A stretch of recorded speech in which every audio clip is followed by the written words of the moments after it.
D'emblée, je dirais que les deux peuvent difficilement faire ménage ensemble. Parce que la politique a tendance à annihiler et à stériliser l'art, surtout une certaine politique. Je voudrais prendre ici simplement un exemple qui, pour moi, me semble révélateur. Lorsque je regarde dans mon pays, le Cameroun, deux écrivains comme Mongo Betty et Ferdinand Oyono. Ferdinand Oyono, on avait cru dès le départ, avec Une vie de boy et Le vieux nègre et la médaille, Une vie de boy, Le vieux nègre et la médaille, Chemin d'Europe, qu'il pouvait s'agir d'un écrivain extrêmement prometteur. Mais on se rend compte que à partir du moment où il devient diplomate, où il se met au service de la dictature postcoloniale et par la suite ministre d'un gouvernement néocolonial, mais il devient stérile. Oyono n'a plus jamais rien produit, sans doute parce qu'il lui était difficile de concilier l'écriture, une certaine vision critique de la société camerounaise, de la société africaine, avec sa praxis quotidienne, avec ce que lui-même faisait dans le quotidien, d'abord comme diplomate et ensuite comme ministre. Je dois signaler que son compatriote Mongo Betty l'a accusé d'avoir transmis en tant qu'ambassadeur du Cameroun en France, d'avoir transmis la demande d'interdiction de main basse, d'avoir été celui qui a transmis la demande d'interdiction de main basse sur le Cameroun au gouvernement français lorsque l'ouvrage est publié. Et là, véritablement, on se rend compte qu'il était complètement déconnecté par rapport aux réalités du Cameroun de l'époque, aux réalités du peuple, je veux dire.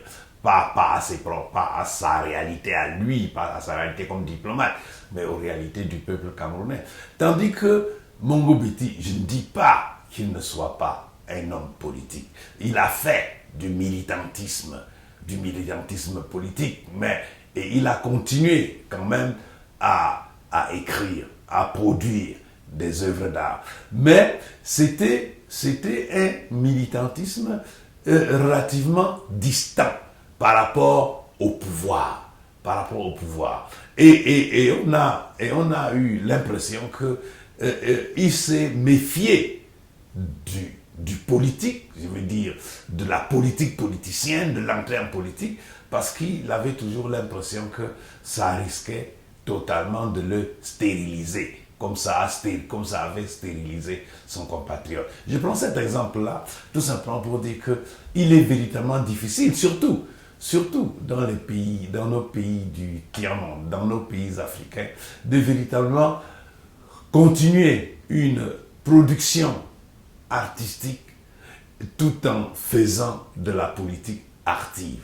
On peut le faire en continuant de militer pour les transformations sociales. Je crois que cela s'est vu. Beaucoup d'artistes, beaucoup d'écrivains. On a vu chez moi avec René Philombe par exemple, on a vu avec beaucoup d'autres jeunes écrivains faire cela. Cela est possible de continuer à militer politiquement et à produire des œuvres d'art. Mais quand on fait le saut, quand on se permet d'entrer dans la politique active, on a l'impression que vous êtes totalement stérilisé. Il devient impossible parce que il peut y avoir toujours contradiction contradiction entre ce que vous faites, le diktat du régime que vous servez et votre vision artistique. Et je crois que c'est véritablement ce qui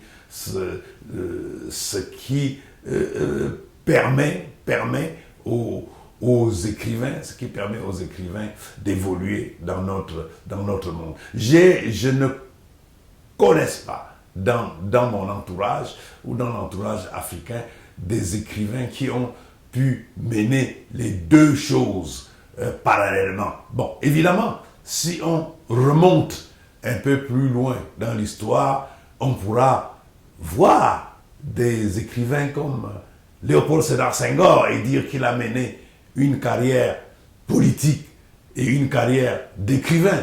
Mais justement, c'est véritablement là le problème de Senghor. Parce que si son œuvre artistique a complètement été s'est complètement noyé dans le politique, c'est parce que comme il était chef d'État, comme il était président de la République du Sénégal, comme il n'a jamais cessé d'être homme politique, on voulait toujours voir, on s'attendait toujours à ce que son œuvre artistique reflète ses actions, son action politique. Or, il se trouve que, justement, Senghor, l'action politique qu'il a menée était en quelque sorte en contradiction, pour aller vite, était en quelque sorte en contradiction avec ce qu'il écrivait. Et ça lui, on peut dire que ça l'a beaucoup desservi. Ça a beaucoup desservi son œuvre. Si bien que lorsque on regarde les critiques de l'œuvre de Senghor, il y en a pas mal qui ne s'y intéressent pas simplement parce qu'on dit oui, il a écrit tout ça, il a fait tous ces beaux poèmes, il a écrit tous ces beaux essais sur l'éducation, sur cela. Mais politiquement, comment est-ce qu'il a réalisé ce qu'il a écrit dans son art? Comment est-ce qu'il a fait vivre la culture africaine concrètement lorsqu'il était président de la République, lorsqu'il gérait le Sénégal? Et je crois que ça, c'est un exemple véritablement de contradiction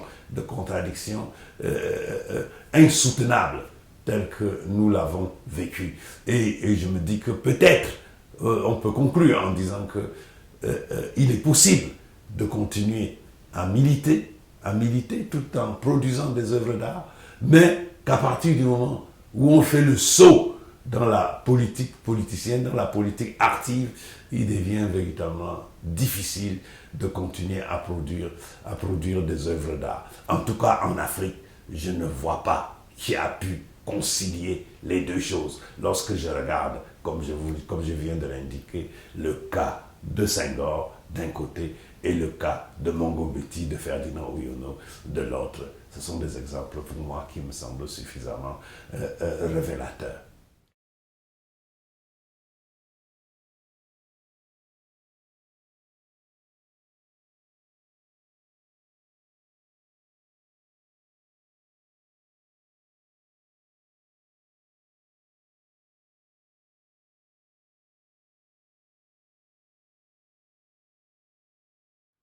Oui, bien sûr, des projets individuels surgissent. Nous avons eu Terroir au Cameroun, de Fabien et Boussi Boulaga, mais c'était une revue périodique. Il y a même eu Abia au Cameroun à un moment donné, mais c'est des revues périodiques, ce n'est pas des revues institutionnelles. C'est-à-dire que c'était financé par les fonds propres des personnes qui avaient imaginé ces revues-là, ou qui imaginent créer ces musées-là. Vous parlez de musées. On peut avoir une idée, on peut avoir à un moment donné une idée et avoir les moyens de créer un musée. Mais l'entretien d'un musée, ça coûte énormément cher. Rien que la climatisation, les frais d'électricité, les frais, le ménage, tout ça, il faut avoir des fonds. J'ai été très proche, par exemple, de Fabien Boussi, avec sa revue Terroir. Mais si vous regardez Terroir, vous verrez que c'est une revue, ça a apparu de manière épisodique. Ce n'est pas parce qu'il n'avait pas la volonté ou parce qu'il n'avait pas les articles.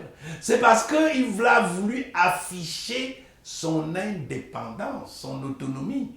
Mais il le fait en croyant qu'il peut avoir les moyens. Mais c'est difficile pour un individu d'avoir les moyens, quel qu'il soit, d'avoir les moyens de produire de manière régulière une revue de ce type. Vous parlez du Maroc. J'ai très bien vu Souffle, tout cela. C'était ou des groupes d'intellectuels ou des individus qui le faisaient. Mais quand ces personnes-là disparaissent, ou que les moyens s'amenuisent, mais la revue disparaît. Et il n'y a pas de... La continuité se fait, la continuité ne peut se faire que lorsqu'on a un financement institutionnel.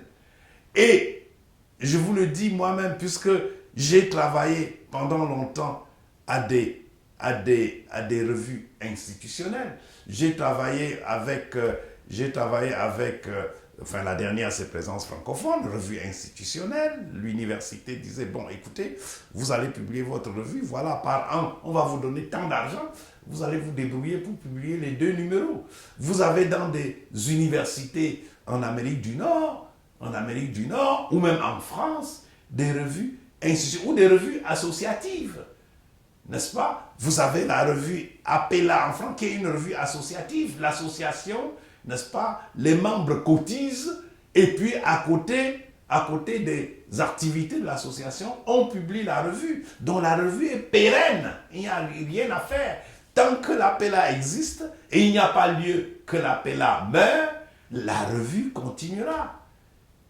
Comme on parle des musées, qu'est-ce que vous pensez du retour des œuvres? Est-ce qu'elles peuvent se faire assez prochainement? Vous pensez que c'est un peu trop rapide et que c'est un mauvais débat? Oui, j'ai entendu, il y a eu un grand débat, Felwine Sarr et sa collaboratrice française sur cette fin.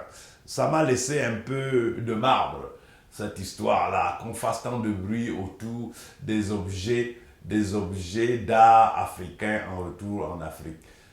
Mais y a-t-il des musées en Afrique? Moi, je ne connais pas. Bon, je ne peux pas dire que je ne connais pas les pays africains.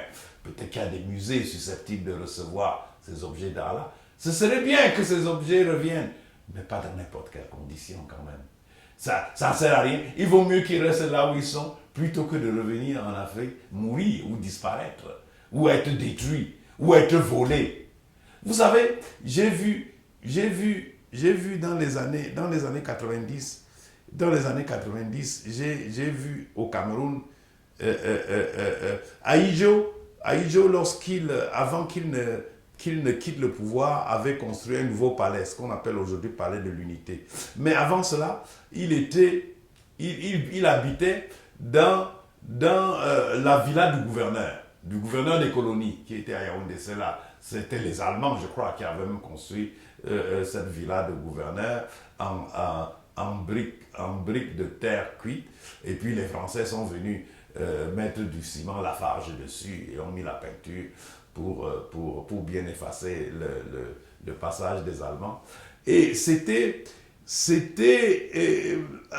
un musée en lui-même. Cet immeuble-là était un musée en lui-même. Il y avait même une salle de cinéma dedans, puisque le président de la République, qui était à Ahidjo, il y avait une salle de cinéma. Quand il voulait aller au cinéma, il restait dans son palais. Et donc, j'ai vu la transition l'après-transition, un peu entre le passage d'Ahidjo ou du président de la République de ce palais du gouverneur-là au palais de l'unité actuelle.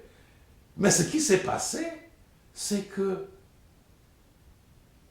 les collaborateurs du président de la République ont pillé systématiquement, puisque l'équipement qui était dans cet immeuble-là n'est pas allé dans le nouveau palais. On a laissé tel quel. Mais ça a été littéralement pillé. par les collaborateurs du président de la République. Tout a été pillé. Si ça avait été, on appelle ça aujourd'hui musée national. Mais c'est vide. On a pillé, on a tout volé. Alors que les meubles, même les meubles, les décorations qui étaient là, il suffisait simplement de venir rajouter. Et c'était un musée tout à fait respectable. Donc, si déjà nous ne sommes même pas capables de garder un immeuble et ses biens lorsque le président de la République, lorsqu'on construit un nouveau palais pour le président de la République, nous ne sommes pas capables de conserver les anciens artefacts dans l'ancien immeuble. Mais comment on va aller prendre des objets d'art qui sont dans des musées parisiens, allemands, etc., pour ramener en Afrique? Dans quelles conditions? Qui va s'en occuper? C'est ça mon interrogation. Comment on va s'en occuper? Et qui va s'en occuper? Bon, on me dit qu'il est mieux peut-être que ces objets-là étaient bien gardés avant que les colonisateurs ne se l'approprient. Oui, certes, il y a des objets qui étaient des objets rituels. Les objets rituels, ça, il n'y a pas de problème. Les objets rituels qui étaient dans les villages là-bas. Mais ce n'est pas des objets de musée qui étaient pour les danses, pour les rituels dans les villages. C'était gardé dans les lieux sacrés, dans les chefferies. Là, il n'y a pas de problème. Mais ce n'est pas de ça qu'on parle. Ce n'est pas de ça qu'on parle. On parle de créer la création d'un véritable musée. Vous savez, même en Occident, quand on parle des musées et quand on voit comment les musées sont gérés, il y a une sécurité extraordinaire. Et ce qui n'empêche pas qu'on vole des objets d'art. Malgré la sécurité extraordinaire qu'il y a dans les musées ici et ailleurs. Donc il faut tenir compte de cela. Ce n'est pas une affaire juste d'émotion ou d'affect. C'est très beau dire que nos objets vont nous revenir. Mais qu'est-ce que nous allons en faire? C'est ça ma préoccupation. Je ne suis pas contre. Je ne suis pas pour. Mais quelles sont les conditions de retour? C'est ça ma question.